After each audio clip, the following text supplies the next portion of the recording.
You had an amazing night last Friday. Good food, loud laughs, real conversations, maybe a little too much wine. And the next morning, someone texts you, "Hey, I didn't see you post anything. You okay?"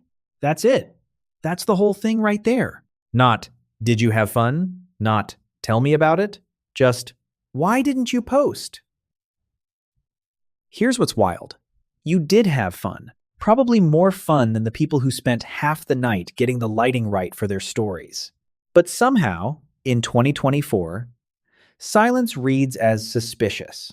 If you've ever felt that pressure, that quiet guilt for not documenting your own life, this video is going to feel like a long exhale. Because the psychology behind people who don't post isn't what most people think. Let's start with why everyone else does post. Your brain is ancient, like embarrassingly ancient for the world we live in. For hundreds of thousands of years, humans survived in small tribes. Getting accepted by the group wasn't just nice to have, it was life or death. When the tribe approved of you, your brain flooded with dopamine and oxytocin. Those chemicals basically said, "You're safe. You belong. Keep doing that." Social media hijacked that system completely. Every like is a mini tribal approval. Every comment is someone in the group nodding at you. Every share is the tribe saying, "This person matters." You didn't choose to be wired this way. Nobody did. But here's where it gets interesting. Some people's brains just don't get the same hit from that loop. And it's not a glitch. According to research in psychology, it's actually a sign of something called an internal locus of control. Here's what that means in plain English. People who constantly post tend to measure their worth through external signals. They feel attractive when others say they're attractive. They feel successful when others validate their success. Their self-esteem lives outside of themselves, in other people's reactions. People who don't post have quietly moved that thermostat inside. They define their own value. A beautiful sunset makes them feel something without needing to caption it. An accomplishment feels real before anyone else knows about it. Their dopamine isn't waiting on someone else to press a button. A study out of Cornell University actually confirmed this. People with high, stable self-esteem tend to share less about their personal lives online, especially their relationships. Because when you genuinely feel secure about something, the need to prove it to strangers disappears. Think about it this way. Truly wealthy people don't usually walk around with price tags on their clothes. Truly confident people don't need to announce it in every room they enter. And truly content people are often just too busy actually living to stop and narrate it. Now, you might be thinking, okay, but I do post sometimes. I just do it to remember things. My feed is basically my diary. Fair. That sounds reasonable. And it feels true. But there's a psychological phenomenon called photo-taking impairment effect that quietly wrecks that logic. A researcher named Linda Henkel ran a series of experiments in museums. She had one group just look at the art. Another group was told to photograph everything. The next day, she tested their memories. The group that photographed everything remembered less. Fewer details. Less emotional depth. Here's why. The moment you point your camera at something with the intention of saving it, your brain receives a quiet signal. Storage handled. Don't need to process this deeply. So it doesn't. The camera takes a sharp 4K image. Your actual memory of the moment gets blurry. You remember taking the photo. You don't really remember being there. Now think about the people you know who never film at concerts. Eyes closed, just listening.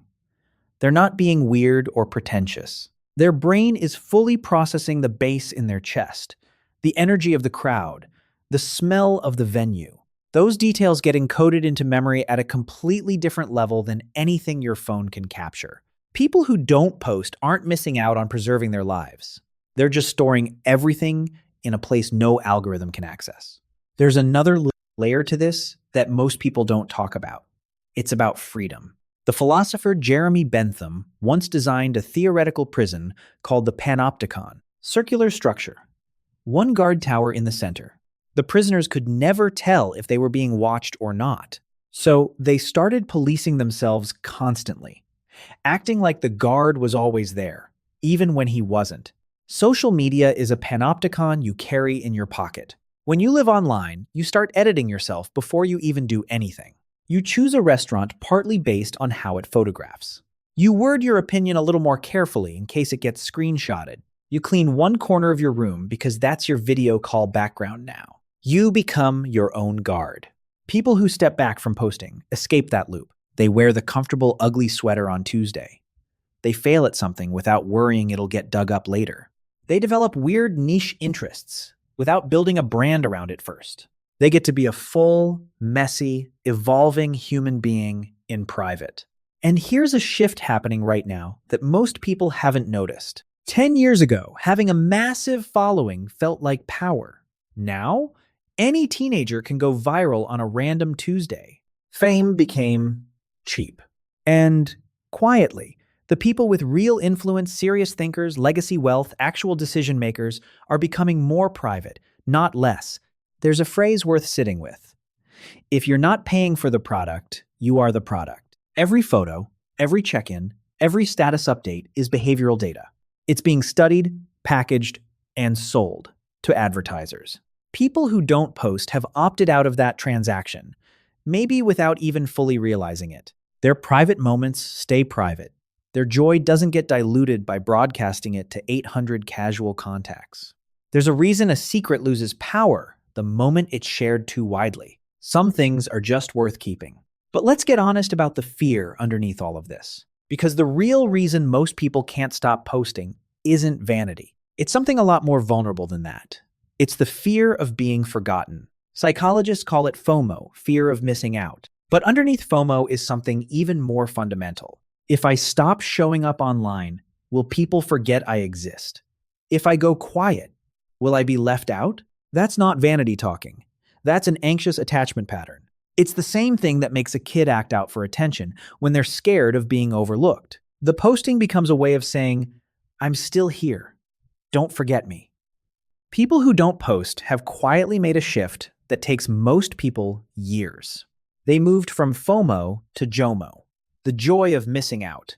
Not because they're cold or don't care about connection, but because they've built real ones. Relationships that don't run on mutual likes. Friendships kept alive through actual conversations, showing up in hard moments, sharing a meal without documenting it. They know the people who matter in their lives already know they exist. They don't need to remind 600 acquaintances. They've also learned to see through something called the spotlight effect, the psychological bias that makes you believe everyone is watching and judging you far more closely than they actually are. You agonize over a caption for 20 minutes. The person who sees it spends less than a second on it before scrolling. Nobody is watching as closely as you think. And once you really internalize that, it's not depressing. It's genuinely freeing. So here's where this all lands. This isn't a manifesto against social media. It's a tool, a powerful one for connection, for building things, for sharing ideas. But tools are supposed to serve you, not the other way around. If you're someone who rarely posts, if you've felt that low-key pressure to build your personal brand, and every part of you resists it, this is your psychological permission slip. You are not boring. You are not broken. You are not behind. Your silence is a form of intelligence. Think about it like this. Most people are playing a massive online multiplayer game. They're grinding for followers, optimizing for engagement, comparing their stats to everyone else. It's loud. It's exhausting. And after years of playing, a lot of them have impressive numbers and feel completely empty. You quietly switch to story mode. And in story mode, the graphics are better because you're seeing with your own eyes, not through a filter. The story is richer because you're actually feeling it instead of narrating it. The side characters in your life, your real friends and family, have actual depth. There are no lag spikes, no trolls in the comments section of your life. In story mode, you don't need an audience. You're the main character, the only audience, and the only critic who matters. You didn't disappear from the world. You just went offline from the performance of it so you could finally be fully present in the actual thing. And honestly, that's the hardest, most countercultural, most quietly powerful way to live right now. If any of this felt true for you, drop something in the comments. Doesn't have to be long. Sometimes it just helps to know other people are choosing to live this way too. I'm Peak Psychology. Subscribe if you want more conversations like this one, and I'll see you in the next one. 10. 10.